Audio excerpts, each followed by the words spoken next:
19 indagati per istigazione alla disobbedienza fiscale. Ad iscriverli la Procura della Repubblica Iberica, che ha aperto un fascicolo nei confronti di 19 indipendentisti veneti nelle province di Vicenza, Verona e Treviso. 19 famiglie che ieri mattina sono state svegliate dall'arrivo delle forze dell'ordine che hanno perquisito abitazioni ed uffici, sequestrando computer e altro materiale amministrativo. E tutto perché, nella scelta indipendentista, non hanno più versato i tributi allo Stato.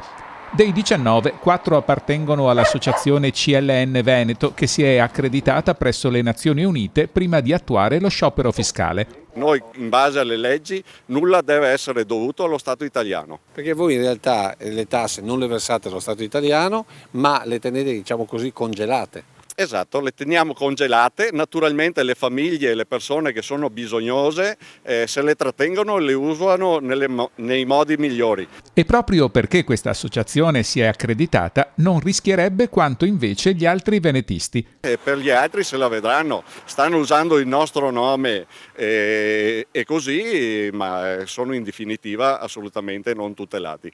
2 trevigiani indagati, un uomo di Castelfranco ed una signora di Asolo. La venetista al telefono non ci ha voluto rilasciare alcuna dichiarazione, rimandando tutto alla difesa del suo avvocato. Una materia tra il giuridico e l'economico, dove si tratterebbero i cittadini con 2 pesi e 2 misure, secondo alcuni economisti, che pur condannando chi non rispetta le regole, sottolineano come lo Stato sia pesante con i piccoli, come in questi casi, e leggero verso chi dell'evasione ne abbia fatto quasi un'occupazione. Taluni altri soggetti che magari eludono il fisco facendo i redditi all'estero e non dichiarandoli in Italia, gli viene permesso dal nostro governo, tramite un documento che si chiama Voluntary Disclosure, pagare a forfait una sanzione, una multa, e non gli succede niente. Trovo molto iniquo e soprattutto lo trovo umiliante per un cittadino che vuole la certezza del diritto e vive in uno stato di diritto.